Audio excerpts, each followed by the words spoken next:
Hi friends, मैं आकांक्षा शर्मा जी की with आकांक्षा में आपका स्वागत करती हूँ। फ्रेंड्स, आज हम विशेष आवश्यकता वाले बच्चों के जो 500 प्रश्न हैं उसका सेकेंड पार्ट करने वाले हैं। इसका एक पार्ट हम कर चुके हैं। उस पार्ट की लिंक मैं आपको कमेंट बॉक्स में डाल दूंगी, तो आप पहला पार्ट देख लीजिएगा। उससे क्या होगा, पूरे पार्ट आपके चलते चले जाएंगे। इसके अलावा एक सीरीज भी बना दूंगी प्लेलिस्ट में, जिसमें आपके विशेष आवश्यकता वाले बच्चे पूरे हो जाएंगे। ये विशेष आवश्यकता वाले बच्चों के 500 MCQ हैं। इसके बाहर एक भी प्रश्न नहीं जाएगा, ये मेरी गारंटी है। इस टॉपिक से एक भी प्रश्न बाहर नहीं जाएगा। मैंने सारे MCQ इसमें कवर किए, सारा फैक्ट इसमें कवर किया है। साथ में जिसको इसकी थ्योरी पढ़ना है वो हमारे हम जीतेंगे बैच में जाइएगा, टेलीग्राम पर जाइएगा, वहाँ इसकी पूरी थ्योरी हर पार्ट में डली हुई है। पिछड़े बालक, मंदबुद्धि बालक, प्रतिभाशील बालक, सारा। इसके अलावा विकलांगता अधिनियम, विकलांग नीति, सब कुछ डला हुआ है। तो आप वहाँ जाकर भी इसको पढ़ सकते हैं। तो चलिए स्टार्ट करते हैं। पिछड़े बच्चों के लिए शैक्षिक लब्धि की अवधारणा किसने दी थी? पिछड़े बच्चों के लिए तो ये दी थी गार्डन ने, सोनल ने, वर्टन हाल ने या सिरिल वॉर्ट ने दी थी। ये बोल रहे हैं कि शैक्षणिक उपलब्धि की अवधारणा किसने दी। देखो, पिछड़े बच्चों के लिए दो प्रकार की परिभाषा आई हैं। एक तो दी है कि ऐसे बालक पिछड़े होते हैं जो अपनी कक्षा से एक सीढ़ी नीचे होते हैं, मतलब जिस क्लास में उनको होना चाहिए उस क्लास से एक नीचे होते हैं। ये किसने बोला है? ये सिरिल वर्ट ने बोला है। सिरिल वर्ट ने बोला है कि ऐसे बच्चे पिछड़े बच्चे होते हैं जो अपनी क्लास की सीढ़ी से एक सीढ़ी पीछे होते हैं। देखो, सिरिल वर्ट में भी सीढ़ी बनी हुई है और ये बोल रहे हैं कि सीढ़ी है। तो ऐसे याद रख लीजिएगा, ये सिरिल वर्ट ने बताया। इसके अलावा ऐसे बच्चे पिछड़े होते हैं जिनकी शैक्षणिक उपलब्धि सामान्य से कम होती है। ये किसने बोला है? ये वॉर्टन हॉल ने बोला है। ये किसने बोला है? वॉर्टन हॉल ने बोला है। लेकिन हम क्या पढ़ रहे हैं कि किसने, जो पिछड़े बच्चे होते हैं उनके लिए उनकी शैक्षिक उपलब्धि की अवधारणा किसने दी है, हम ये पढ़ रहे हैं। तो ये दी है सिरिल वॉर्ट ने। पिछड़े बच्चों के लिए शैक्षिक उपलब्धि की अवधारणा किसने दी है? तो पिछड़े बच्चों के लिए शैक्षणिक उपलब्धि की जो अवधारणा है वो सिरिल वॉर्ट द्वारा दी गई है। किसके द्वारा? सिरिल वॉर्ट द्वारा दी गई है। अगला क्वेश्चन करते हैं। अगला क्वेश्चन है, मंदबुद्धि जो बच्चे होते हैं उनकी IQ कितने से कम होती है? देखो, जो पिछड़े बच्चे होते हैं उनकी IQ 85 से कम होती है। पिछड़े बच्चों की IQ कितने से कम होती है? 85 से कम होती है। और जो मंदबुद्धि बालक होते हैं उनकी जो आयु होती है, उनकी जो IQ होती है वो 70 से कम होती है। पिछड़े बच्चों की 85 से कम और मंदबुद्धि की 70 से कम होती है। प्रतिभाशील बच्चों की जो IQ है वो 140 बताई है, जिसमें क्रो ने 130 बताई है। कुछ लोग अलग अलग विद्वानों ने अलग अलग IQ बताई है। प्रतिभाशील बालकों की औसत IQ की बात करें तो 140 होती है। पिछड़े बालक होते हैं उनकी 85 से कम होती है और जो मंदबुद्धि बालक होते हैं उनके 70 से कम होती है। मंदबुद्धि बालकों के लिए सबसे पहले जो प्रशिक्षण केंद्र खुला था वो पेरिस में खोला गया था। कहाँ पे खोला गया था मंदबुद्धि बालकों के लिए? सबसे पहला प्रशिक्षण केंद्र पेरिस में खोला गया था। पेरिस में, कहा कि फ्रांस के पेरिस में खोला था। सबसे पहले कब खोला था? 1837 में। 1837 में पेरिस में सबसे पहले मंदबुद्धि बालकों के लिए एक मंदित प्रशिक्षण केंद्र खोला था। आपसे पूछ सकते हैं कि मंदबुद्धि बालकों के लिए प्रशिक्षण केंद्र सबसे पहले कहाँ खोला गया? तो मंदबुद्धि बालकों के लिए जो प्रशिक्षण केंद्र खोला गया था वो पेरिस में खोला गया था। किसने खोला? एक एडवर्ड सैगुइन नाम के व्यक्ति थे। एक एडवर्ड सैगोड नाम के व्यक्ति थे, उन्होंने इसको खोला था। तो कहाँ से कहाँ खोला था? पेरिस में खोला था। मंदित प्रशिक्षण से केंद्र सबसे पहले कहाँ खुला है? पेरिस में खुला है।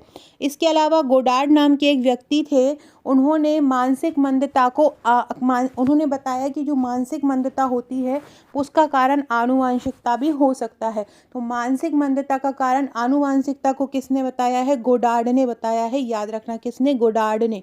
गोडार्ड ने मानसिक जो मंदता का कारण है वो आनुवंशिकता को बताया है। किसने बताया है? गोडार्ड ने। इसके अलावा आपसे पूछे कि सबसे पहले मानसिक विकलांगता अधिनियम कब आया था? सबसे पहले मानसिक विकलांगता अधिनियम आया था 1913 में। कब आया? 1913 में। कहाँ आया था? ब्रिटेन में आया था। सबसे पहले मानसिक विकलांगता अधिनियम 1913 में आया था, ब्रिटेन में आया था। इस अधिनियम में सबसे पहले मंद बुद्धि के लिए मंगोलिज्म सबका शब्द का प्रयोग किया था। इसके अलावा मानसिक स्वास्थ्य अधिनियम कब आया था? मानसिक स्वास्थ्य अधिनियम 1987 में आया था। मानसिक स्वास्थ्य अधिनियम कब आया था? 1987 में आया था। और विकलांग व्यक्तियों के लिए राष्ट्रीय नीति कब आई थी? विकलांग व्यक्तियों के लिए राष्ट्रीय नीति 2006 में आई थी। विकलांग व्यक्तियों के लिए राष्ट्रीय नीति कब आई? 2006 में आई थी। विकलांग संस्थान कहाँ पर है? सिकंदराबाद में विकलांग संस्थान है। ये सारे फैक्ट आपको याद करना है।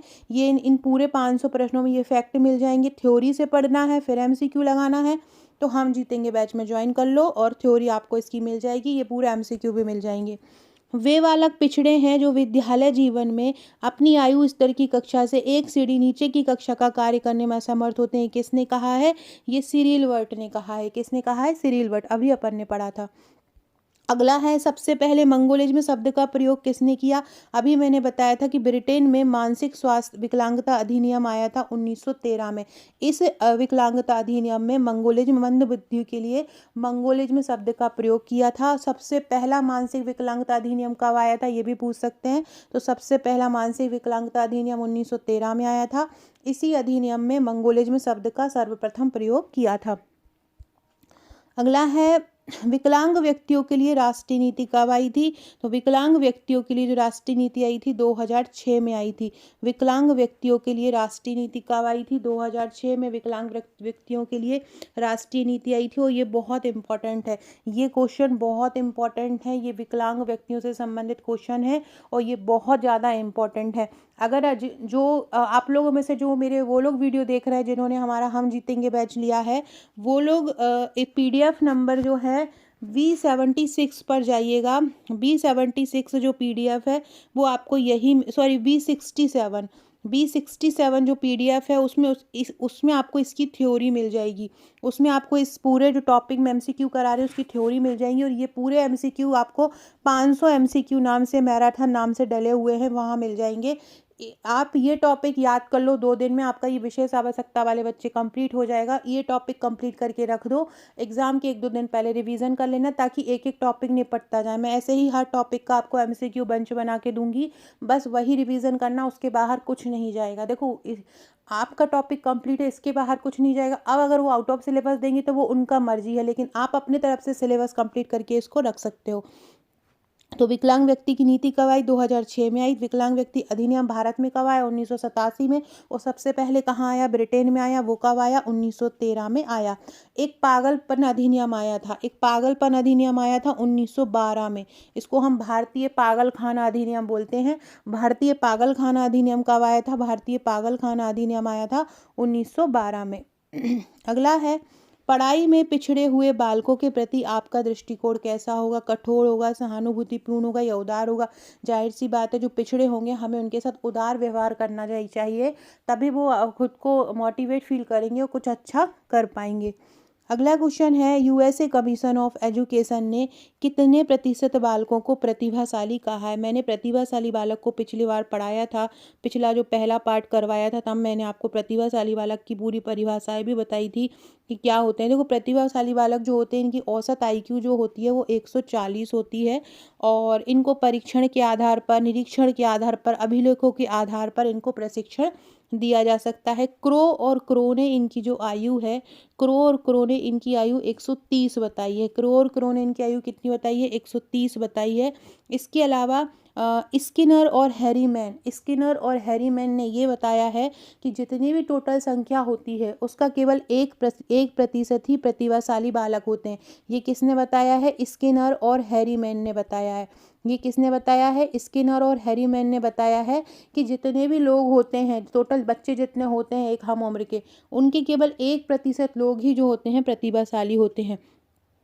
एक कोलसैनिक नाम के वो थे वैज्ञानिक, उन्होंने बताया है कि वे बालक अपनी आयु के स्तर से योग्यता में बेहतर होते हैं। मतलब प्रतिभाशील बालक जो होते हैं वो अपनी आयु स्तर के बालकों से योग्यता में बेहतर होते हैं। किसने बताया था? कोल सैनिक ने बताया था। किसने बताया था? कोल सैनिक ने बताया था। अब बात चल रही है यहाँ पे यूएसए कमीशन ऑफ एजुकेशन की। यूएसए कमीशन ऑफ एजुकेशन ने बताया है कि केवल 3 से 5%, कितने? केवल 3 से 5% लोग ही प्रतिभाशाली बालक होते हैं। उन्होंने जितने भी बालक थे उनमें से बोला है कि 3 से 5% बालक ही प्रतिभाशाली होते हैं।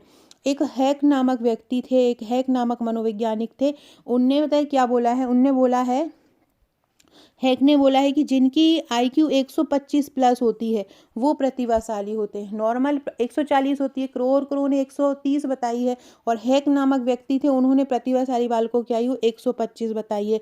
इसके अलावा एक वेंटले थे, उन्होंने प्रतिभाशाली बालकों की आयु 110 बताई है। किसने? वेंटले ने प्रतिभाशाली बालकों की आयु 110 बताई है। टेलर के अनुसार प्रतिभाशील बालक जो होते हैं वो उत्पादन दर तथा गुणवत्ता में श्रेष्ठ होते हैं। टेलर ने क्या कहा है? जो प्रतिभाशील बालक होते हैं वो उत्पादन में भी श्रेष्ठ होते हैं, गुणवत्ता में भी श्रेष्ठ होते हैं। इनको प्रोजेक्ट, उचित परामर्श, खोज विधि आदि द्वारा प्रशिक्षित किया जा सकता है। इसके अलावा जो 1986 की शिक्षा नीति आई थी, उनमें ऐसे बच्चों के लिए जवाहर नवोदय विद्यालय का सुझाव भी दिया था। आपसे ये भी पूछ सकते हैं कि जवाहर नवोदय जो विद्यालय आया था वो कब, किस नीति के तहत आया था? 1986 भी आ गया था। 1986 की स्वास्थ्य नीति, शिक्षा नीति के तहत आ गया था। इसमें 6 से 12 तक के बच्चों को शिक्षा प्रदान की जाती है। अगला क्वेश्चन है, मूर्ख बालक की मानसिक आयु कितनी होती है? मूर्ख बालक क्या होते हैं? देखो, मंद बुद्धि बालक के अंतर्गत ही मूर्ख बालक आते हैं। अलग अलग जो चिकित्सीय मनोविज्ञान है, क्लिनिकल पैथोलॉजी है, उसके अनुसार 3 प्रकार के बच्चों का डिवाइडेशन किया है। एक तो होता है मूर्ख, एक होता है मूर्ख, एक होता है मूढ़ और एक होता है जड़। ये 3 प्रकार के होते हैं, मूर्ख, मूढ़ और क्या होता है? जड़। इस प्रकार के 3 प्रकार के लोग होते हैं। जो मूर्ख की जो आयु होती है, मूर्ख की जो मंद बुद्धि होती है, आईक्यू होती है मूर्ख की, वो कितनी होती है? 50 से 70 तक होती है। मूर्ख की कितनी होती है? 50 से 70 होती है। और मूढ़ की कितनी होती है? मूढ़ की 25 से 50 होती है। और जो जड़ बुद्धि होते हैं उनकी 25 से कम होती है। जड़ बुद्धि की कितनी होती है? 25 से कम होती है। इस प्रकार से ये इनकी आयु होती है। लेकिन बात यहाँ पे किसकी चल रही है? मानसिक आयु की चल रही है। किसकी चल रही है? मानसिक आयु की। तो जो मूर्ख व्यक्ति होते हैं उनकी जो आयु होती है वो 8 से ज़्यादा होती है। मूर्ख व्यक्ति की आयु कितनी होती है? 8 से ज़्यादा होती है। जो मूढ़ होते हैं उनकी 3 से 7 वर्ष तक की होती है जो मानसिक आयु होती है। और जड़ आयु होती है उनकी 2 वर्ष और 2 से कम होती है। इस प्रकार से इनकी ये मानसिक आयु और बुद्धि लब्धि बताई गई है। आईक्यू मतलब बुद्धि लब्धि मूर्ख की कितनी होती है? 50 से 70, मूढ़ की 25 से 50 और जड़ की 25 से कम। और मानसिक आयु की बात करें तो मूर्ख की कितनी हो जाएगी? 8 से ज़्यादा हो जाएगी। मूढ़ की कितनी हो जाएगी? 3 से 7 हो जाएगी। और जड़ की कितनी हो जाएगी? 2 हो जाएगी। इस प्रकार से ये क्वेश्चन को अपन डिवाइड कर सकते हैं। तो अब इसमें मूर्ख बालक का पूछा है तो अपन ने क्या पढ़ा? मूर्ख बालक की कितनी होती है? 8 वर्ष से ज़्यादा होती है। मूढ़ की कितनी होती है? 7 वर्ष से कम होती है। और जड़ की कितनी होती है? 2 से कम होती है। ठीक है, इस तरह से आपको याद रखना है। फ्रेंड्स, ये जो विशेष आवश्यकता वाले बच्चे मैंने पढ़ाया है अपने ग्रुप में, वहाँ आपको इसकी PDF मिलेगी हमारे टेलीग्राम पर। अगर आपको और कुछ नहीं पढ़ना है और जो आपका सिलेबस है, जो सेक्शन 4 है आपके सिलेबस का, उसमें सबसे ज़्यादा क्वेश्चन यही टॉपिक से पूछे जाते हैं। यही टॉपिक से सबसे ज़्यादा क्वेश्चन पूछे जाते हैं। तो आपको एक एक क्वेश्चन बहुत अच्छे से समझ के कर लेना है। जितना आप टॉपिक को पढ़ के समझोगे ना, उतना ज़्यादा आपको क्लियरली समझ में आएगा। अगला क्वेश्चन है, एक बालक जिसकी शैक्षिक योग्यता उसकी प्राकृतिक क्षमताओं से कम है उसे किस रूप में जाना जाता है? मतलब उसकी जो जितनी उसकी होना चाहिए उससे कम है, उस बालक को किस रूप में जाना जाता है? उसको हम पिछड़े बालक के रूप में जानते हैं। उसको किस बालक के रूप में जानते हैं? पिछड़े बालक के रूप में जानते हैं। मतलब उसकी शैक्षिक योग्यता के बारे में बता रहे हैं। उसकी शैक्षिक योग्यता जितनी होनी चाहिए उससे कम है तो वो बालक कौन से कहलाएंगे? वे बालक पिछड़े हुए बालक कहलाएंगे। पिछड़े बालक की जो आईक्यू होती है वो कितने से कम होती है? वो 85 से कम होती है। इस पिछड़े बालक को शैक्षिक रूप से मंद बालक भी कहा जाता है। ये बहुत निराशावादी होते हैं, असमर्थ होते हैं, जनरली असभ्य भाषा का ये प्रयोग करते हैं। बर्ट और सोनेल ने, कौन ने? बर्ट और सोनेल ने इनका आईक्यू स्तर जो है वो 85 से कम बताया है। 85 से कम इनका आईक्यू स्तर बताया है। बर्ट और सोनेल ने इनका आईक्यू स्तर बताया। इनको पिछड़े बच्चों को अपना जीवन यापन चलाने के लिए हस्त कौशल प्रशिक्षण देना चाहिए। कौन सा? हस्त कौशल प्रशिक्षण पिछड़े विशेष आवश्यकता वाले बच्चों को अपना जीवन कौशल चलाने के लिए देना चाहिए। इसके अलावा इनको सांस्कृतिक शिक्षा भी देनी चाहिए। तो मतलब कौन सी? सांस्कृतिक शिक्षा भी देना चाहिए। और सिरिल वर्ट ने इनकी शैक्षिक उपलब्धि की अवधारणा दी। किसने दी? सिरिल वर्ट ने इनकी शैक्षणिक उपलब्धि की अवधारणा दी है। अगला है, वे बालक पिछड़े होते हैं जिनकी शैक्षिक उपलब्धि सामान्य से कम होती है। ये किसने कहा था? तो ये वॉर्टन हॉल ने कहा था। वे बालक जिनकी शैक्षिक उपलब्धि सामान्य से कम होती है वे पिछड़े बालक कहलाते हैं। ये किसने कहा था? वॉर्टन ने नहीं, वॉर्टन हॉल ने कहा था। तो हॉल कहलाएगा ये। वॉर्टन हॉल ने कहा था। वॉर्टन हॉल ने ऐसे बालक की परिभाषा दी। ऐसे बालक पिछड़े होते हैं जिनकी शैक्षिक उपलब्धि जो होती है वो सामान्य से कम होती है। अगला है, कौन कठपुतली का एक प्रकार नहीं है? दस्ताना कठपुतली का एक प्रकार है। छड़ी भी है, डोरी भी है। डोल कठपुतली का एक प्रकार नहीं है। कठपुतली क्या होता है कि बच्चों को, जिन बच्चों को सुनाई नहीं देता है उनको दृश्य सामग्री के रूप में इसका प्रयोग किया जाता है। और किसी भी हाथ पे या किसी भी डंडे पे दस्ताना वगैरह पहन के हिला डुला के उनको सिखाने का प्रयास किया जाता है। तो यहाँ कठपुतली का मतलब डॉल नहीं होता, बाकी इन सब के माध्यम से सिखाया जाता है। तो इसका आंसर क्या हो जाएगा? डॉल। ये 2017 के पेपर में ये आया था। देखो, विशेष आवश्यकता वाले बच्चों की शिक्षा से संबंधित ये क्वेश्चन है। अगला है, भारत में मानसिक स्वास्थ्य अधिनियम कब आया था? भारत में मानसिक स्वास्थ्य अधिनियम आया था 1987 में। और ब्रिटेन में कब आया था? 2013 में आया था। ये पहला अधिनियम था कोई भी मानसिक स्वास्थ्य वाला 1913 वाला। टेबुलर आशा क्या होती है? टेबुलर आशा कोरी स्लेट होती है।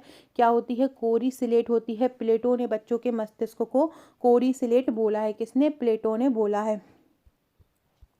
अगला है, प्रतिभाशील बालक जो होते हैं वो कुल बाल जनसंख्या का केवल 1% ही होते हैं। ये किसने कहा है? ये स्किनर और हैरीमैन ने कहा है।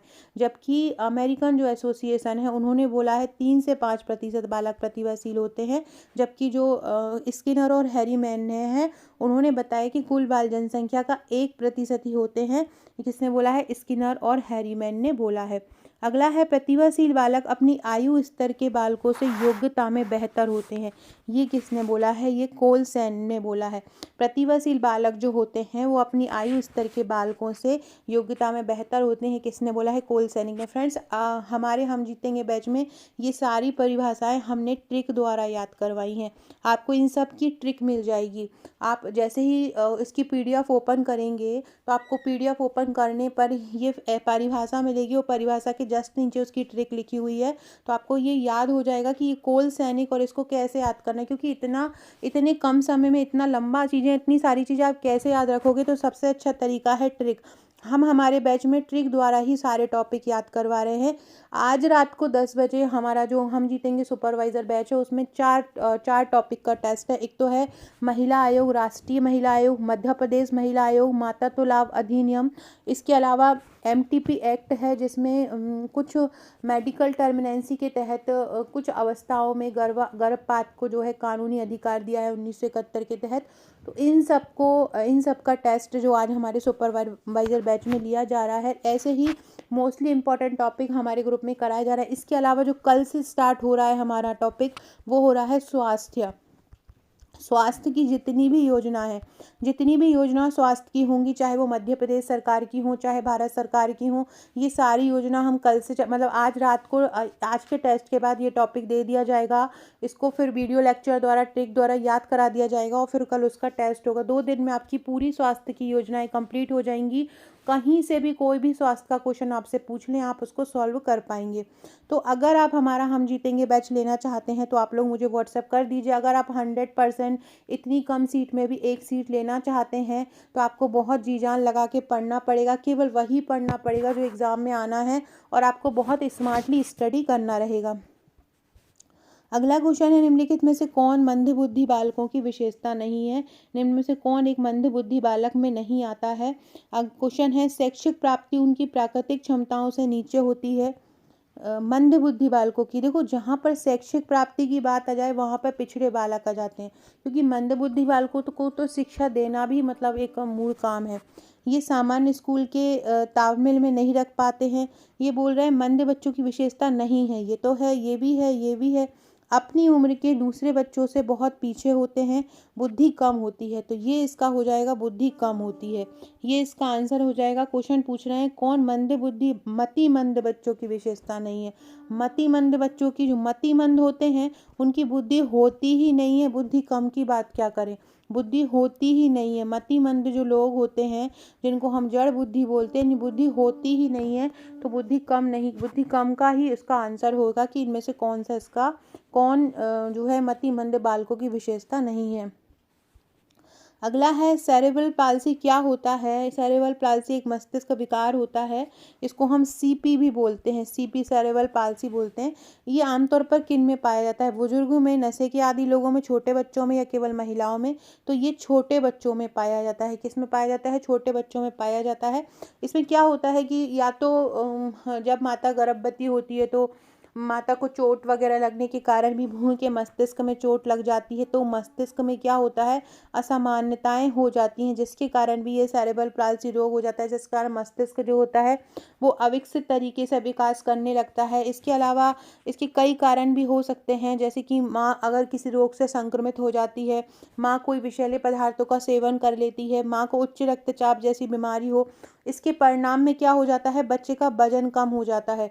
बच्चे का वजन कम हो जाता है, बच्चा मंद बुद्धि हो जाता है, बच्चा पिछड़ा हो जाता है, क्योंकि उसका दिमाग जो होता है वो सही से काम नहीं कर पाता है, और कभी कभी मंगोल बच्चे के उसमें भी आ जाता है इस सेरेब्रल पाल्सी के कारण। तो सेरेब्रल पाल्सी क्या एक मस्तिष्क विकार है, किस में पाया जाता है, विशेष तौर पर छोटे बच्चों में विशेष तौर पर पाया जाता है। अगला है मूढ़ व्यक्ति की मानसिक आयु कितनी होती है। अभी मैंने आपको बताया था, अभी पहले मैंने आपको मूर्ख की बताया था, ये मूढ़ की है। मैंने आपको बताया था कि मंद बुद्धि बालक को 3 भागों में बांटा गया है। सबसे पहले होते हैं मूर्ख, दूसरे होते हैं मूढ़, और तीसरे क्या होते हैं, जड़। ये 3 होते हैं।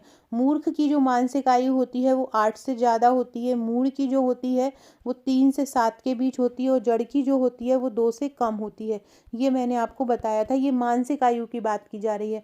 लेकिन अगर बात की जाए कि इनकी बौद्धिक लब्धि की, जो IQ होती है, तो इनकी IQ लो होती है 70 से कम होती है, 50 से 70 के बीच होती है, इनकी 25 से 50 के बीच होती है, और जो जड़ होती है उनकी 25 से कम होती है। ये इनकी IQ की बात हो रही है। यहाँ पर मानसिक आयु या मेंटल एज की बात हो रही है, तो मूढ़ व्यक्ति की मानसिक आयु कितनी हो जाएगी, 3 से 7 हो जाएगी मूढ़ व्यक्ति की। 8 प्लस किसकी हो जाएगी, मूर्ख की हो जाएगी, और 3 से कम किसकी हो जाएगी, जड़ बुद्धि वालों की हो जाएगी। अगला है आरंभिक बाल अवस्था को क्या बोलते हैं। स्कूल पूर्व अवधि बोलते हैं, बिल्कुल सही। खिलौने की अवधि बोलते हैं, ये भी सही। समस्या कठिनाई की अवधि, ये भी सही। तो उपरोक्त सभी इसके आंसर हो जाएंगे। अगला है American association of mental deficiency के अनुसार गहन मंद जो बालक होते हैं उनकी मानसिक आयु कितनी होती है। जो बिल्कुल ही मंद होते हैं, गहन मंद मतलब बहुत ही ज़्यादा गहरे मंद होते हैं, उनकी IQ कितनी होती है। तो अमेरिकन एसोसिएशन और मेंटल एसोसिएशन के अनुसार जो गहन मंद होते हैं वो अभी मैंने आपको बताया था, उन्हीं के ही अनुसार अमेरिकन एसोसिएशन डेफिशिएंसी है उसके अनुसार मंद बुद्धि के 4 प्रकार होते हैं। कितने, 4। ऊपर मैंने जो बताया था वो चिकित्सीय अनुसंधान के अनुसार बताया था, चिकित्सीय परीक्षण के अनुसार बताया था। ये क्या पूछ रहे हैं, अमेरिकन एसोसिएशन के अनुसार 4 प्रकार के होते हैं।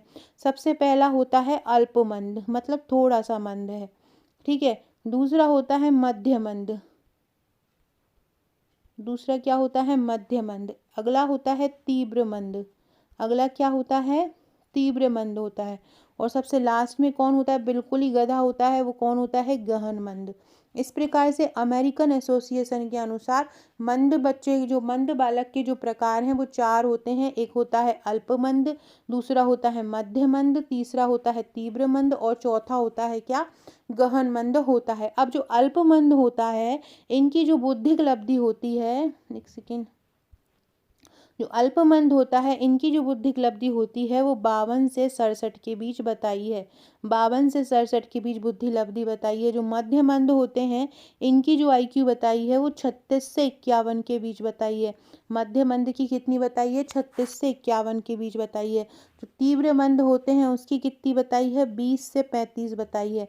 तीव्र मंद की कितनी बताई है? 20 से 35 बताई है। और गहन मंद की कितनी बताई है? 0 से 19। पूरा देख लो। सबसे पहले बिल्कुल हल्का मंद है। हल्का मंद 52 से 67 के बीच है। मध्यक मंद कितना हो जाएगा? 36 से 51 के बीच हो जाएगा मध्य मंद। फिर 20 से 35 के बीच तीव्र मंद हो जाएगा और 0 से 19 के बीच गहन मंद हो जाएगा। ये तो हो गई क्या उनकी बौद्धिक लब्धि। अब अगर आपसे इनकी पूछें, यहाँ पे मानसिक आयु पूछा है, तो मानसिक आयु जो अल्पमंद की होती है, मानसिक आयु वो होती है 11 साल। अल्पमंद की कितनी होती है? 11 साल। जो मध्य मंद होता है उनकी कितनी होती है? 7 साल होती है। जो तीव्र मंद होता है उनकी कितनी होती है? 4 साल होती है। और जो गहन मंद होता है उनकी कितनी होती है? 2 साल होती है। ये इनकी मानसिक आयु होती है। किसके अनुसार? American association of mental deficiency के अनुसार। उसके अलावा अभी अपन ने ऊपर किसके अनुसार पढ़ी है? चिकित्सीय परिषद, क्लिनिकल परिषद परीक्षण के आधार पर पढ़ी है, चिकित्सीय परीक्षण के आधार पर पढ़ी है। और ये American association on mental deficiency या AAMD के अनुसार है। कौन कौन से होते हैं? अल्पमंद, मध्यमंद, तीव्र मंद और गहन मंद। अल्पमंद कितना हो जाएगा? अल्पमंद हो जाएगा 52 से 67। ठीक है। मध्यमंद कितनी आएगी? हो जाएगी 36 से 51। तीव्र मंद कितनी हो जाएगी? 20 से 35 और 0 से 19 हो जाएगी गहन मंद। इसके अलावा मानसिक आयु अल्पमंद वालों की कितनी हो जाएगी? 11। मध्य मंद वालों की कितनी हो जाएगी? 7। और तीव्र मंद वालों की कितनी हो जाएगी? 4। और गहन मंद वालों की कितनी हो जाएगी? 2। बहुत इंपॉर्टेंट फैक्ट है, इसका स्क्रीनशॉट लेके रख लो और अपनी कॉपी में बना लेना। अगर हम जीतेंगे बैच नहीं ले सकते तो हम जीतेंगे बैच लोगे तो ये सारी PDF बहुत ईजी लैंग्वेज में मिल जाएगी, लेकिन नहीं ले सकते तो ये स्क्रीनशॉट लेके रख लो। ये बहुत इंपॉर्टेंट है। यहाँ से 8 प्रश्न बन सकते हैं इसके अनुसार। American association of mental deficiency के अनुसार मंद बालकों को कितने भागों में बांटा है? ये क्वेश्चन बन सकता है। ठीक है। और अल्पमंद की कितनी मानसिक आयु होती है? ये बन सकता है। अल्पमंद की कितनी बौद्धिक आयु होती है? ये बन सकता है। तो ये इससे बहुत सारे क्वेश्चन बन सकते हैं इस एक अकेले से। अगला क्वेश्चन है, डॉक्टर भार्गव जो थे उन्होंने कितने प्रकार के विशिष्ट बालकों का वर्णन किया है? डॉक्टर भार्गव ने कितने प्रकार के विशिष्ट बालकों का वर्णन किया है? तो डॉक्टर भार्गव ने 4 प्रकार के विशिष्ट बालकों का वर्णन किया है। कौन कौन से? एक तो होते हैं जो शारीरिक रूप से विशिष्ट होते हैं, जो शारीरिक रूप से विकलांग होते हैं, जैसे कि संवेदी विकलांग होते हैं जिनका दिमाग इस तरह अच्छे से काम नहीं करता है, या जो बहु विकलांग होते हैं, या जो गतिक रूप से विकलांग होते हैं, वो शारीरिक होते हैं। दूसरा कौन से होते हैं? शैक्षिक रूप से विशिष्ट बालक होते हैं। दूसरे कैसे होते हैं? जो शैक्षिक रूप से विशिष्ट होते हैं। पहले तो हो गए कैसे? शारीरिक। दूसरे कैसे हो गए? शैक्षिक। और तीसरे कैसे होते हैं? मानसिक। तीसरे कैसे होते हैं? मानसिक। मानसिक में कौन से आ जाएंगे? एक तो प्रतिभाशाली आ जाएगा, एक मंदबुद्धि आ जाएगा और एक सृजनात्मक बालक आ जाएगा। ये मानसिक प्रकार है। और चौथा होता है सामाजिक रूप से विशिष्ट बालक। सामाजिक रूप से विशिष्ट बालक मतलब हो जाता है अपराधी बालक हो गया, समस्यात्मक बालक हो गया, बाल अपराधी हो गया, कुसमायोजित हो गया। इस प्रकार से डॉक्टर भार्गव ने कितने प्रकार के विशिष्ट बालकों का वर्णन किया है? तो डॉक्टर भार्गव ने 4 प्रकार के विशिष्ट बालकों का वर्णन किया है। कौन कौन से का वर्णन किया है? एक तो है शारीरिक रूप से विशिष्ट, एक होता है शैक्षिक रूप से विशिष्ट। एक शैक्षिक में क्या हो जाएगा? कुछ बहुत ज़्यादा समृद्ध होंगे, कुछ बहुत ज़्यादा पिछड़े होंगे। एक हो जाएगा मानसिक रूप से, मानसिक रूप में क्या हो जाएगा? एक प्रतिभाशाली हो जाएगा, मंदबुद्धि हो जाएगा, सृजनात्मक हो जाएगा। और चौथा होगा सामाजिक रूप से। सामाजिक रूप में कौन सा आ जाएगा? कुसमायोजित हो जाएगा, समस्यात्मक हो जाएगा, बाल अपराधी हो जाएगा। ये सब कौन से हो जाएंगे? सामाजिक रूप से विशिष्ट बालक हो जाएंगे। तो शारीरिक, सामाजिक, मानसिक और शैक्षिक रूप से। एक तो शरीर से पिछड़े, दूसरा मन से मतलब दिमाग से पिछड़े, तीसरा शैक्षिक रूप से पिछड़े, मतलब उनकी बुद्धि बहुत तेज होती है लेकिन दूसरे कामों में होती है जो शिक्षा में नहीं होते, इसलिए उनको शैक्षिक रूप से पिछड़े बोलते हैं। और चौथे क्या होते हैं? सामाजिक। जो अपराधी प्रवृत्ति के व्यक्ति होते हैं, समाज से समायोजन नहीं कर पाते हैं, वो सामाजिक बालक होते हैं। तो इस प्रकार से भार्गव ने कितने प्रकार के विशिष्ट बालकों का वर्णन किया है? भार्गव ने 4 प्रकार के विशिष्ट बालकों का वर्णन किया है। अगला क्वेश्चन है, परिवेश के प्रति व्यक्ति का अद्वितीय समायोजन निर्धारित करने वाली शारीरिक प्रणालियों वाले जो लोगों का जो संगठन होता है, मनोसामाजिक प्रणाली मतलब जो एक सामाजिक व्यवस्था बनाते हैं, एक मनोसामाजिक प्रणाली बनाते हैं, ऐसे लोगों के संगठन को क्या बोलते हैं? ऐसे लोगों के संगठन को व्यक्तित्व बोलते हैं। व्यक्तित्व को इंग्लिश में बोला जाए तो इसको पर्सोना बोलते हैं। जो उसका जो मन का और शारीरिक प्रणाली पूरे का संगठन कहलाता है, उसको पर्सोना बोलते हैं। और क्या बोलते हैं? उसको व्यक्तित्व बोलते हैं। परिवेश के प्रति व्यक्ति का अद्वितीय समायोजन ये होता है, और ये मनोशारीरिक प्रणाली वाले लोगों में गतिक संगठन होता है। क्या कहलाता है? व्यक्तित्व कहलाता है। और इसको क्या बोलते हैं? और इसको पर्सोना बोलते हैं। अगला क्वेश्चन है, मानसिक विकलांगता अधिनियम कब आया था? मानसिक विकलांगता अधिनियम ये पूछ नहीं रहे कहाँ का आया, तो सबसे पहले कहाँ पे आया था? सबसे पहले कब आया था? ब्रिटेन में आया था। और इसी ब्रिटेन में सबसे पहले क्या हुआ था? मंगोलिज्म शब्द का प्रयोग हुआ था इसी अधिनियम में। आपसे पूछ सकते हैं मानसिक विकलांगता अधिनियम में किस अधिनियम में सबसे पहले मंगोलिज्म शब्द का प्रयोग हुआ था? तो मानसिक विकलांगता अधिनियम में सबसे पहले मंगोलिज्म शब्द का प्रयोग हुआ था। कब आया था? ये 1913 में आया था। कब आया था? ब्रिटेन में आया था। फ्रेंड, डिस्क्रिप्शन बॉक्स में आपको मेरे WhatsApp, Telegram, Facebook, Twitter, Insta का लिंक मिल जाएगा, ज्वाइन कर लीजिएगा। 6260190944 ये मेरा व्हाट्सअप नंबर है। यहाँ आप मुझे व्हाट्सअप करके मेरा बैच ले सकते हैं। अपना नंबर सेव करवा दीजिए, स्टेटस पे भी आपको क्वेश्चन याद होते रहेंगे। इसके अलावा डिस्क्रिप्शन बॉक्स से मेरा इंस्टाग्राम की आईडी आपको मिल जाएगी। आकांक्षा 1957 मेरी इंस्टाग्राम आईडी है। इंस्टाग्राम पर भी आपको बहुत अच्छे अच्छे क्वेश्चन मिलते रहेंगे, बहुत अपडेट, अच्छे फैंटास्टिक एडवांस लेवल के आपको एमसीक्यू मिलते रहेंगे। इंस्टाग्राम पर भी बिल्कुल निःशुल्क है। आपको बस इंस्टाग्राम पे सर्च करना है, आकांक्षा 1957 आपको मिल जाएगा। इसके अलावा टेलीग्राम लिंक भी डिस्क्रिप्शन बॉक्स में दी है, वहाँ से भी आपको बहुत सारे फैक्ट मिल जाएंगे, वहाँ भी मैं डालने वाली हूँ। इसके अलावा स्टेटस के थ्रू भी मिल जाएंगी, तो इसको ज्वाइन कर लीजिएगा। इसके अलावा अगर आप हमारा 40 दिन वाला बैच लेना चाहते हैं, जिसमें मैं बहुत ज़्यादा शानदार तैयारी कराने वाली हूँ, लगातार प्रैक्टिस पे प्रैक्टिस कराने वाली हूँ, थ्योरी को ट्रिक द्वारा याद कराने वाली हूँ, कठिन से कठिन फैक्ट आपके दिमाग में घुसाने वाली हूँ, हर सब चीज़ तैयार कराने वाली हूँ। अभी मैंने एक गर्भवती महिला का शाम को वीडियो बनाया था। ऐसे ही एमसीक्यू बहुत सारे कराने वाली हूँ एडवांस लेवल के, चाहे रोग हो, चाहे टीकाकरण हो, चाहे पोषण हो, चाहे बाल विकास हो, चाहे एड्स वाली चीज़ें हो, चाहे योजना हो। कल से हम योजना स्टार्ट कर रहे हैं स्वास्थ्य की। आप में से जिनकी भी योजनाएं तैयार नहीं है वो हमको ज्वाइन कर लीजिए, योजना तैयार करना स्टार्ट कर दीजिए।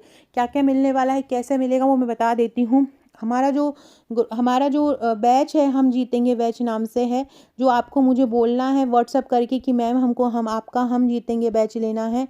इसमें आपको क्या मिलेगा? 2 तो आपको टेलीग्राम ग्रुप मिलेंगे, ये पेड रहते हैं, ये आप खुद सर्च नहीं कर सकते, ये हम ही आपको जोड़ेंगे। और एक जो होगा वो व्हाट्सअप ग्रुप रहेगा। 2 टेलीग्राम ग्रुप रहेंगे और एक क्या रहेगा? एक व्हाट्सअप ग्रुप रहेगा। ठीक है। टेलीग्राम में क्या रहेगा? टेलीग्राम में आपको एक टेस्ट ग्रुप मिलेगा, जहाँ पर आपको डेली टेस्ट देने मिलता है। रोज़ टॉपिक तैयार करवाते हैं, उसका टेस्ट लेते हैं, ताकि आपको पता चले कि आप कितने पानी में हैं। ठीक है। और आपको किस तरह से आपके क्वेश्चन गलत हो रहे हैं। इसके अलावा एक जो टेलीग्राम ग्रुप मिलता है, एक तो टेस्ट ग्रुप मिलता है, एक हम जीतेंगे नाम से मिलता है। उसमें सारे PDF, सारे वीडियो लेक्चर सब कुछ होता है, उसमें टॉपिक वाइज डला हुआ है, पुराना भी सारा डला हुआ है, और जो अभी करवा रही हूँ वो भी डेली का आपको मिलता जाएगा, जो डेली का टारगेट है वो मिलता जाएगा। इसके अलावा एक व्हाट्सएप ग्रुप मिलता है, जहाँ 24/7 हम तैयारी कराते हैं। सोना ही अकेला रहता है, बाकी पूरे टाइम आपके प्रैक्टिस क्वेश्चन चलते हैं व्हाट्सएप पर। तो डेली आपके बहुत सारे प्रश्न तैयार हो जाते हैं। तो ये पूरा का पूरा बैच, इसका प्राइस है ओनली 799 रुपये। फ्रेंड देखिए, ये है हमारा पूरा हम जीतेंगे बैच। 40 दिन टारगेट है, 185 प्लस टारगेट बना के हम चल रहे हैं। 100% सिलेक्शन स्ट्रेटेजी है। 799 इसका केवल चार्ज है। इस 799 में आपको ट्रिक भी मिल रही है, आपको वीडियो भी मिल रहा है, आपको MCQ प्रैक्टिस भी मिल रहा है, आपको थ्योरी भी मिल रहा है, हर टॉपिक का पूरा सिलेबस कंप्लीट नोट्स भी मिल रहे हैं।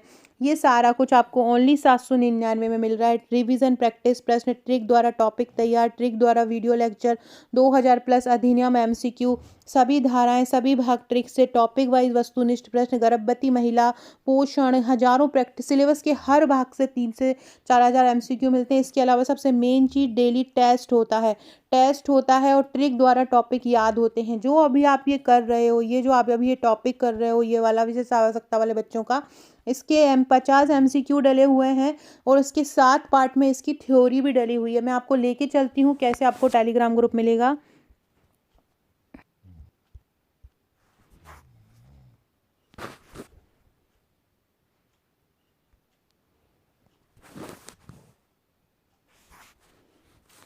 देखिए फ्रेंड्स, जैसे कि ये हम चले गए हमारे हम जीतेंगे बैच पर। ये देखिए, ये मैंने आज मातृत्व लाभ अधिनियम है और एमटीपी एक्ट है। एमटीपी एक्ट और जो मातृत्व लाभ अधिनियम है उसका मैंने आपको ये पूरा बताया है। एमटीपी एक्ट और मातृत्व लाभ अधिनियम, इस पूरे की पीडीएफ बताई है। ये देखिए, ये पूरा वीडियो लेक्चर्स उसका डला हुआ है। इसके अलावा ये टेस्ट का टॉपिक डला हुआ है, आप देख सकते हैं। ये टेस्ट टॉपिक है जो आज टेस्ट टॉपिक होना है, ये ऊपर पिन किया हुआ है। इसके अलावा कैसे पीडीएफ आपको मिलेंगी, जैसे कि आप यहाँ इस पर क्लिक किया आपने, फाइल वाले, ये पूरा आपको यहाँ पे सारा कुछ मिल जाएगा। ये मैथ्स के क्वेश्चन भी किस तरह से सॉल्व कराते हैं आप देख सकते हैं। इसकी तरह से ये माय फाइल में जाएंगे तो आप ये देखो, फाइल में आपको सारा कुछ मिल जाएगा। अब अगर मैं अपन सोचें कि 500 एमसीक्यू कैसे, तो और ही एडवांस में पेपर पूछा जाएगा, इससे ज़्यादा ही पूछा जाएगा। तो इस प्रकार आप देख सकते हैं। ये देखिए, ये दस्त से संबंधित, बाल विवाह से संबंधित क्वेश्चन है, टीके से संबंधित क्वेश्चन है, गर्भावस्था की भ्रूण से संबंधित क्वेश्चन है, ये गर्भाशय से संबंधित क्वेश्चन है, माता के दूध से संबंधित क्वेश्चन, माता के दूध का भी वीडियो लेके आऊँगी, ये पंचवर्षीय योजना से संबंधित क्वेश्चन है। ये सारे ही फैक्ट कवर हैं, देख सकते हैं। ये महिला बाल विकास की पूरी योजनाएं हैं। विशेष आवश्यकता वाले बच्चों के जो क्वेश्चन आपको जो मेन चाहिए थे पर किए गए हैं, जो विशेष आवश्यकता वाले बच्चे हैं, तो इस प्रकार से आपको ये पूरा मिल जाएगा। इस प्रकार से आप ये पूरा पैकेज ले सकते हैं। इसके अलावा ये विशेष आवश्यकता वाले बच्चों के टॉपिक कंप्लीट करना चाहते हैं तो ये 500 एमसीक्यू पढ़ लेना, बस पूरा टॉपिक कवर हो जाएगा। अगला क्वेश्चन है, क्या प्रदान करके व्यवहार की आवृत्ति कम कर सकते हैं। तो देखो, दंड देकर भी आवृत्ति तो व्यवहार की बंद हो सकती है। अगर कोई दूसरा बच्चा कोई दूसरा काम कर रहा है, उसको दंड दिया जाएगा तो क्या हो जाएगा, उसमें सुधार हो सकता है। तो दंड द्वारा और नकारात्मक प्रबलन द्वारा दोनों प्रदान करके व्यवहार की आवृत्ति को कम किया जा सकता है। निम्नलिखित में से कौन सा परिदृश्य शैक्षिक पिछड़ेपन का परिणाम हो सकता है, मतलब इनमें से क्या हो सकता है तो जिसके कारण शैक्षिक परिणाम जो होते हैं वो पिछड़ सकते हैं। पेशी अक्षमता बिल्कुल सही, अगर पेशी सही तरीके से काम नहीं करेंगी तो हम बच्चा पढ़ ही नहीं पाएगा। संवेदना में अगर दुर्बलता है, संवेदनाओं में कमी होगी तो भी नहीं पढ़ पाएगा। लंबी बीमारी और स्वास्थ्य समस्या है तो भी नहीं पढ़ पाएगा। तो ये उपरोक्त सभी इसके कारण हो जाएंगे। अगला क्वेश्चन है, मंद गति से सीखने वाले बालकों की विशेषता क्या होती है। पठन में अधिगम की क्षमता होती है जो मंद गति से सीखते हैं। इसके अलावा उन कर्णावृत्ति या श्रवण तंत्रिका में क्षति होती है, उनके लिए तर्क संगत चिंतन करना कठिन होता है। तो मंद गति से जो बच्चे सीखते हैं वो तर्क नहीं कर पाते हैं, उनमें तर्क संगत चिंतन करना कठिन होता है। अगला क्वेश्चन है, जवाहर नवोदय विद्यालय की स्थापना का सुझाव किस नीति में आया। अभी मैंने बताया था 1986 की नीति में आया। अब आप लोगों के लिए कमेंट है, जब ये 1986 की शिक्षा नीति आई थी और जब ये जवाहर नवोदय बना था तो उस समय भारत के प्रधानमंत्री कौन थे। 1986 में भारत के प्रधानमंत्री कौन थे।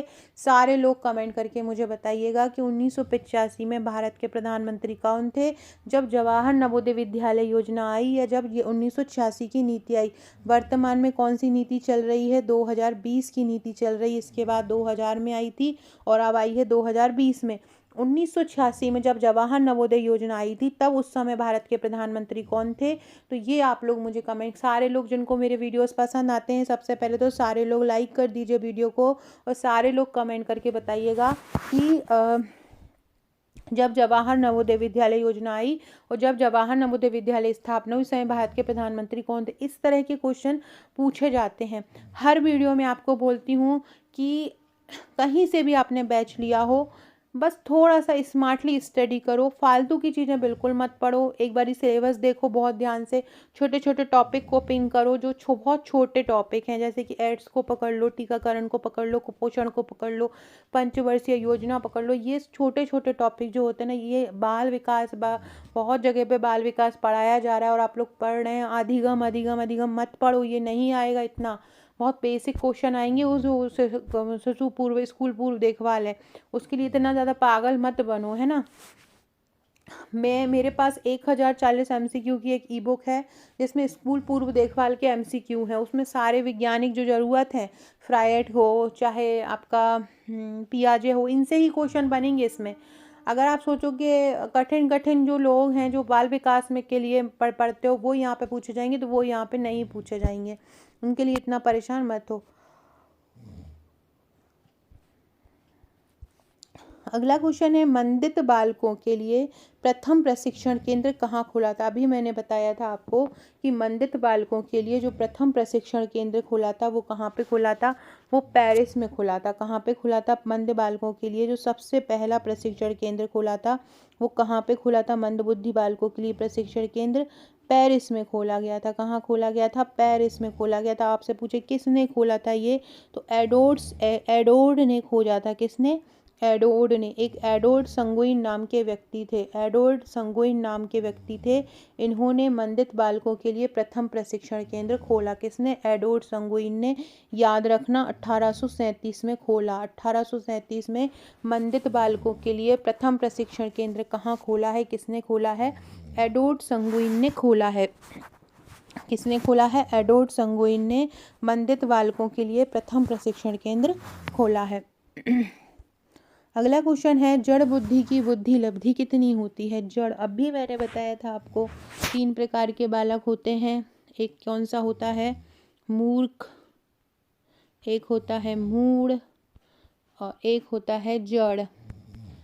50 से 70 कौन होता है, मूर्ख। 50 से कम, 50 से 25, 50 से 25 होता है मूढ़ और 25 से कम होता है कौन, जड़। तो 25 से माइनस कौन हो जाएगा, जड़ बुद्धि।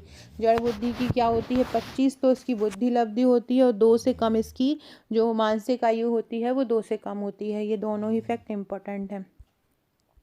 अगला है प्रचुरमंद। ये प्रचुरमंद शब्द का प्रयोग किसने किया, अमेरिकन एसोसिएशन ने किया। अपन ने पढ़ा था अभी, अमेरिकन एसोसिएशन ने मंदबुद्धि बालकों को 4 भागों में बांटा है। एक कौन सा बांटा है, अल्पमंद होता है, एक मध्यमंद होता है, एक तीव्र मंद होता है और एक कौन सा होता है, गहन मंद होता है। इस गहन मंद को ही हम क्या बोलते हैं, प्रचुरमंद बोलते हैं। इस गहन मंद को ही क्या बोलते हैं, प्रचुर मंद बोलते हैं। बहुत ज़्यादा ही। तो यहाँ पे बुद्धि लब्धि पूछ रहे हैं तो इनकी 0 से 19 के बीच होती है। 0 से 19 के बीच होती है प्रचुर मंद वालों की। कितनी, 0 से 19 के बीच होती है। तो इसका लगभग क्या हो जाएगा, 25 हो जाएगा। इसका आंसर क्या हो जाएगा, 25। अल्प बुद्धि की कितनी होती है, 52 से 67 होती है। 52 से 67। मध्य की कितनी होती है, 36 से 51 होती है। और तीव्र की कितनी होती है, 20 से 35 होती है। और गहन की कितनी होती है, 0 से 19। तो लगभग 25 के बराबर प्रचुर मंद वाला आ जाएगा। अगला क्वेश्चन है, ICPS का फुल फॉर्म क्या होता है। ये ICPS क्या होता है और इस ICPS का फुल फॉर्म क्या होता है। तो ये ICPS का फुल फॉर्म होता है इंटीग्रेटेड चाइल्ड प्रोटेक्शन स्कीम। क्या होता है, इंटीग्रेटेड चाइल्ड प्रोटेक्शन स्कीम होती है। अब ये आई कब थी, ये जो ICPS जो योजना है वो आई कब थी और क्यों आई थी, किसके लिए है। जैसे कि नाम से ही समझ में आ रहा है, जैसे कि नाम से समझ में आ रहा है चाइल्ड प्रोटेक्शन, मतलब ये एकीकृत बाल संरक्षण योजना है। एकीकृत क्या है, बाल संरक्षण योजना है। इसको क्या बोलते हैं, एकीकृत बाल संरक्षण योजना इसको बोला जाता है। और ये इसमें क्या होता है, 18 साल तक के बच्चों को पुनर्वास प्रदान किया जाता है। कितने साल तक के, 18 साल तक के बच्चों को पुनर्वास पोषण दिया जाता है। इसकी शुरुआत कब हुई थी, 2009-10 में इसकी शुरुआत हुई थी। ICPS कब आया था, 2009-10 में आया था। इस ICPS से ही मैं करीब 50 MCQ कल या परसों में आपको लेके आऊँगी, तो ये वाला टॉपिक आपका कंप्लीट हो जाएगा। तो ICPS कब आरंभ हुई थी? 2009-10 में आरंभ हुई थी। क्या बोलते हैं? इंटीग्रेटेड चाइल्ड प्रोटेक्शन स्कीम बोलते हैं इसको, बाल संरक्षण योजना बोलते हैं। केंद्र सरकार द्वारा ये योजना आई थी। एक व्यापक योजना है, इसमें देखभाल और संरक्षण की आवश्यकता वाले बच्चों को योजनाएं प्रदान की जाती है। भारत में ICPS कब लागू हुआ था? 2009 से आरंभ हुआ था और 2017 से ये पहाड़ी क्षेत्रों में भी लागू हो गया है। कहाँ पर? पहाड़ी क्षेत्रों में भी इसको लागू कर दिया गया है। ये बच्चों के लिए एक छतरी का काम करती है। महिला बाल विकास मंत्रालय के अंतर्गत आती है। किसके अंतर्गत आती है? महिला बाल विकास मंत्रालय के अंतर्गत ये आती है। किसके अंतर्गत? महिला बाल विकास मंत्रालय के तहत ये आती है। और ये भारत में सभी राज्यों में ये लागू की गई है। राष्ट्रीय, राज्य और जिला स्तर पर इसका अलग अलग संरचनाओं का सुदृढ़ीकरण किया गया है, मतलब इसका विकेंद्रीकरण किया गया है। इसका उद्देश्य है अनाथ बच्चों और अन्य सभी बच्चों को उनके घर पहुंचाना, उनकी मदद करना। कोई नहीं है तो उनके लिए उनके लिए एक जगह उपलब्ध कराना। जिला स्तर, राज्य स्तर और 3 केंद्रीय स्तर, इसमें इसको 3 स्तरों में विभाजित किया गया है ICPS को। कितनों में? एक जिले स्तर पर, एक केंद्र स्तर पर और राज्य स्तर पर इसमें विभाजित किया गया है। जिला स्तर पर DCPU रहता, इसकी क्रियान्वयन इकाई होती है और जिसको हम डी से मतलब जिला कलेक्टर आ जाता है और इसका प्रमुख होता है जिला कलेक्टर। इसी प्रकार राज्य में जो होता है राज्य बाल संरक्षण समिति होती है। राज्य स्तर पर क्या होती है? राज्य बाल संरक्षण समिति होती है या राज्य दत्तक ग्रहण संसाधन एजेंसी होती है। केंद्रीय स्तर पर कारा होती है जिसको हम केंद्रीय दत्तक ग्रहण संसाधन एजेंसी बोलते हैं। और इसके अलावा इसके अंतर्गत राष्ट्रीय जन सहयोग बाल विकास संस्थान भी आता है। इसी के अंतर्गत सक्षम 2.0 आंगनवाड़ी जो पोषण योजना है वो भी इसी के अंतर्गत लाई गई है। सक्षम 2.0 जो पोषण योजना है वो भी इसी के अंतर्गत लाई गई है, तो वो भी आपको याद रखना है। अगला क्वेश्चन है, सामाजिक व्यवहार सीखने का सबसे सामान्य तरीका है कौन सा तरीका? सामाजिक व्यवहार को सीखने का सबसे अच्छा तरीका क्या है? अनुकरण है, बिल्कुल सही है। सहानुभूति है, ये भी सही है। साझेदारी है, ये भी सही। तो उपरोक्त सभी इसके आंसर हो जाएंगे। अगला है, एक प्रतिभाशाली बच्चे का पता लगाने के लिए प्रारंभिक खोज किस पर आधारित हो सकती है?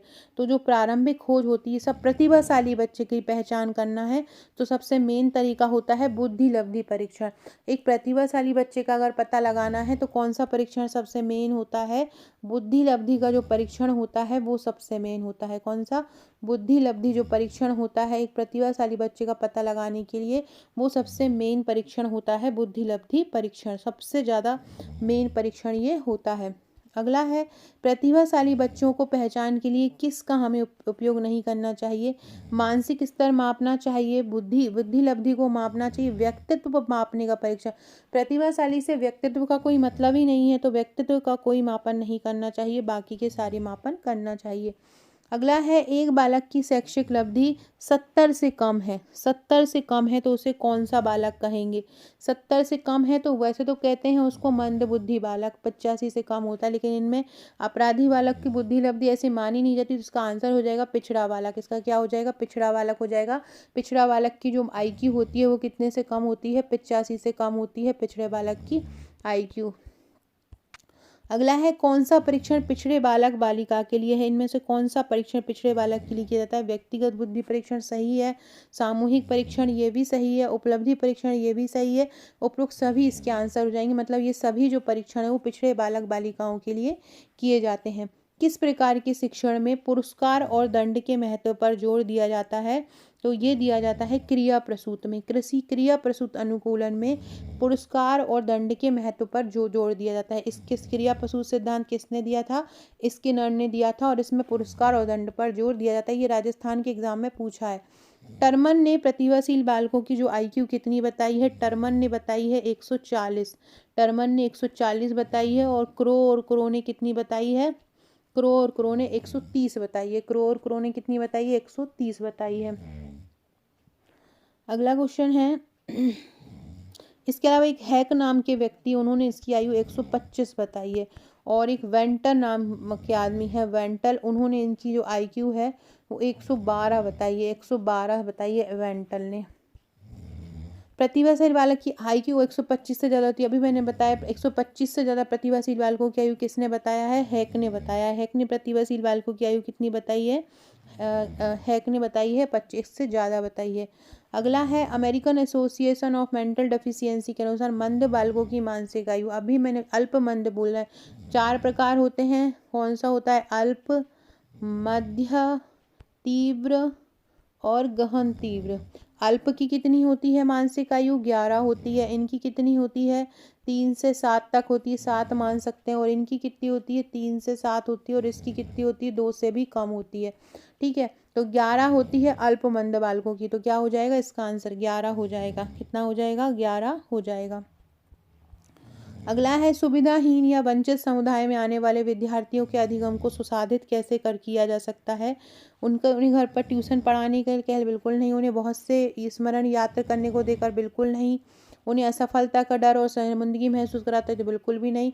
उन्हें उपयुक्त शिक्षा शास्त्र प्रदान करके एक प्रतिभाशाली बच्चों को एक सुविधाहीन वंचित समुदाय जिसके पास सुविधा नहीं है उसको और अच्छे से उजागर किया जा सकता है। प्रतिभाशील छात्र जो होते हैं वो कैसे होते हैं? अपसारी विचारक होते हैं। प्रतिभाशील बालक कैसे होते हैं? अपसारी विचारक होते हैं। ये क्या होता है अपसारी विचारक? अपसारी विचारक वो होता है जो चिंतन पे विश्वास रखता है। अपसारी क्या होता है? अपसारी विचारक वो जो हमेशा हर चीज़ को तर्क करता है, जो तर्क करके कोई भी चीज़ को बात करता है उसको हम अपसारी चिंतन बोलते हैं। किसी भी समस्या को हल करने के लिए वो अलग अलग तरीके के मतलब तरीके खोजता है, अलग अलग तरीके खोजता है किसी भी समस्या को हल करने के लिए। ये किस प्रकार की प्रक्रिया है? ये एक रचनात्मक प्रक्रिया है।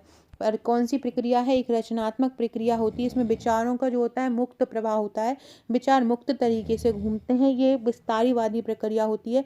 अपसारी सोच में कोई भी विचार सही नहीं होता है और मतलब नए नए विचार आते रहते हैं बच्चे के मन में। तो ये प्रतिभाशील छात्र कैसा होता है?